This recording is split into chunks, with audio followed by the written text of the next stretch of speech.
the last task of the session, that is the open forum discussion in the open forum.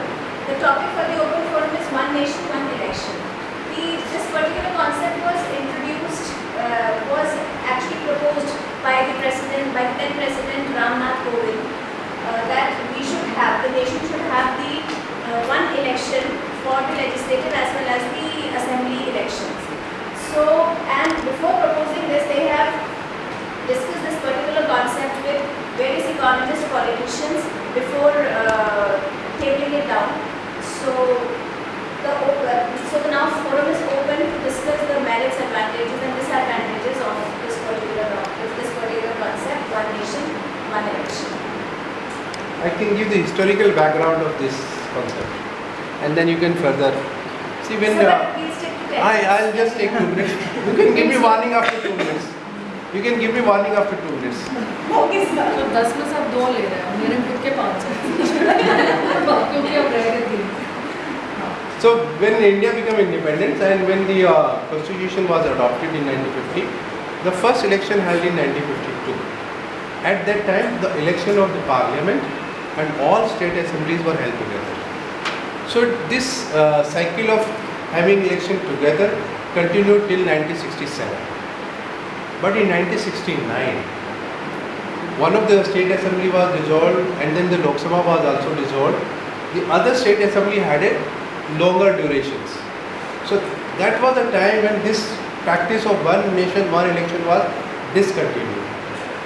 And since at that time elections were not having that much fun and fair, it's very calm and quiet way, and not much money was spent, and not number of politicians and number of political parties were also limited.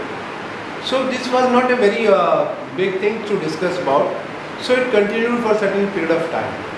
But after 1980s, the people have started thinking about why not to revert back to a system where lot of energy, lot of time can be saved. For example, if you look at the cycles of election in India, every 2 months or every 3 months some elections are going on. So that was the precise reason why this concept was thought of coming back. And it's not proposed by the former president. Actually, a committee was set up under the presidency of the former president, and also the law commission has given its valuable thoughts. And based upon the so many recommendations, I'll stop here so that others can speak. Yeah. So anyone else? Yeah, I'd just like to add to what sir has said, that the basic premise where people are supporting this particular one nation, one election policy is that they say that the costs, administrative costs will reduce. Plus because, we have a lot of electoral staff deployed, and looking at the vastness of India, if it is done at one shot, it will be easier to conduct, and plus the policies can be generalized. Because they say that one more thing that they are talking about is voters fatigue. Is what I was reading here. They said that when we have multiple elections, people don't turn out that well. So the policy says, the people who are propounding this, they say that in case it happens once, maybe the turnout for the voting would be better. But then there are a lot of people who are criticizing, because they're saying one thing that needs to be seen is that India is a vast country, and we would be needing a lot of, who are saying that it is easier to implement. But with such a vast country, it will be difficult administratively. Plus the number of EVMs that are needed, they're saying it will, what I was reading is every 15 years we need to invest 10,000 crores in buying new EVMs, right? One more thing they're saying is the states will be undermined. That means the central issue, the central party would have a dominance, because लोगों के दिमाग में वो state वाली चीजें नहीं रहेंगी. Whatever the center is doing, so it is a way to brainwash people. That is what the people who are criticizing are saying. That the state decentralization program that we had earlier, that the states had to say, that would not be done. One more criticism was that in this Kovind committee, they said 2 people were from BJP itself, Amit Shah and one more person who is a law enforcer. So they said, this was a eyewash by the government, right? Because they knew that this committee would certainly support it. They are only saying that implementation has to be seen. We have to modify the legalities, and the constitutional framework has to be changed. So BJP as of now has said that if they come into power in the very first session, they will try to implement this. So it can realign the system. Yeah. So it has its own positives and negatives that is being seen, but more or less come into power, they have full intention of implementing. It will require change in the 5 articles of the constitution as per whatever I read, and that will be subject to a lot of discussions among the major political parties.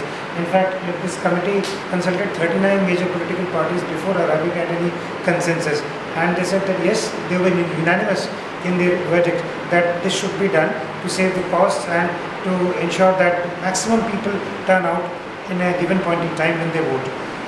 The only major point of concern what the lawyers are saying that the criticizers will say that it is tampering with the federal structure of our constitution, which allows greater responsibility or authority to the state governments. So that is one major thing. If all the political parties across the country agree, then this could be done.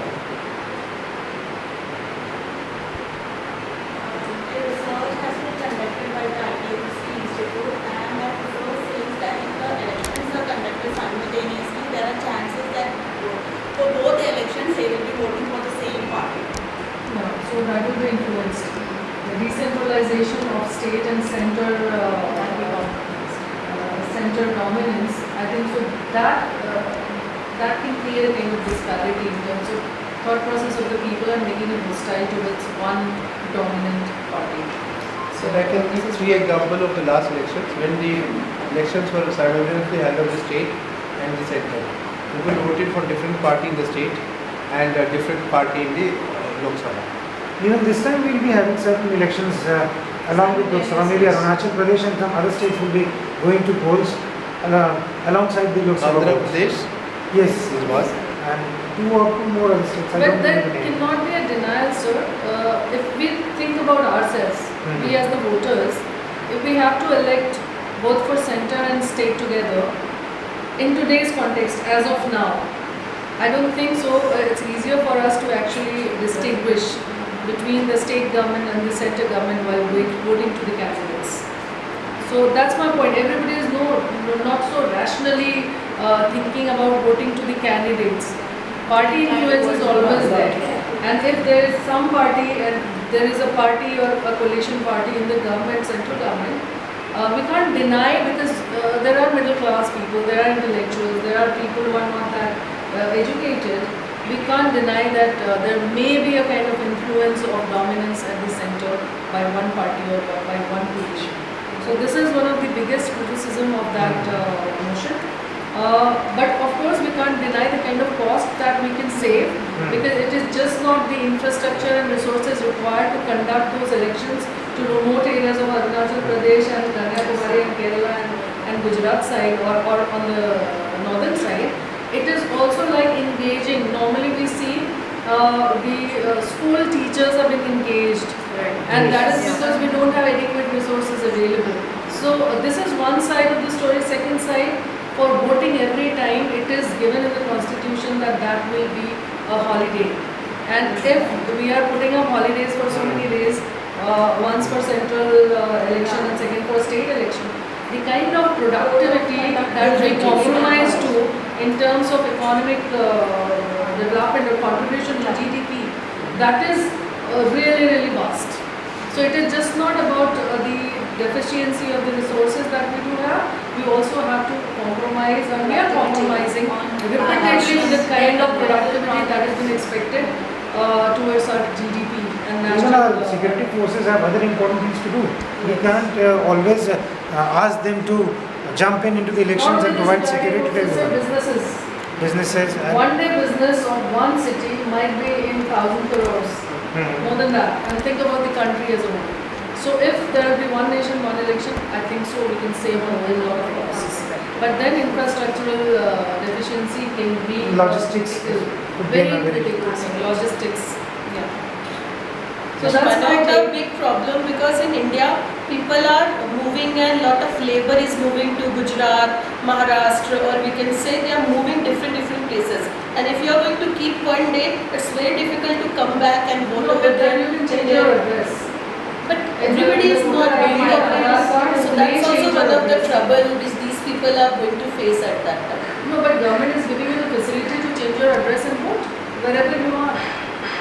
We also Aadhaar? had the camp. Government दे रही facility वो मतलब बहुत crucial problem नहीं है. People are aware, people are educated. Because I can see that problem, like our servant is there, she is from West Bengal, and till date nobody is helping to But that is not prepare the a reason voter for card. one nation one election motion. But that can be part of that, because these people are going to Bangladesh to vote Mamata Banerjee, especially Bangladesh. taking holidays and moving over there, Yes, West sir. Bengal. They Yeah. don't go to Bangladesh, they come from Bangladesh. That is not the part of That's the another document. major We are talking problem. about this motion. So that is not the part of the document. I never had anything like this. Because वो हमारी deficiency है, individuals. We need to Lack of go awareness maybe. Now lack of awareness, we need to change. Yeah, this is onus is on us. Why are we not voting? We can't blame it to others. It's our responsibility. Yes. We need to choose the right candidate for our government. So that's our responsibility and accountability. If we abstain from voting, then we don't have the right to complain as well. Correct. The kind of Right. governance that we are having. I do believe this. We should be voting. We should be participating in election. All of us. Let's pledge. Let's show our finger after the voting. Yeah, so everybody will be posting it on the WhatsApp group. And 27th is the vote Saturday. 25th May. 27th May in Delhi. In Delhi. Whatever it is, 17th, 27th May. Vote Saturday. Yeah. So I saw that. So please vote. It's weekend for all of us. Well taken point, ma'am. Everyone is going to vote. Yes, everyone is going to vote. That's the actual outcome of this agenda. That's the resolution of this discussion. Yes. So with this, I think so. We have taken extra 5 minutes, and these people are not bothered. They are not caring for you. They are not dealing with you properly. So tomorrow we'll see the checklist. So let's Sorry for the delays, but next time we'll take care of it. Okay. And Conclude. the discussion was really, the points were very value adding. And yes, we have taken the resolution to vote and Pledge. pledge.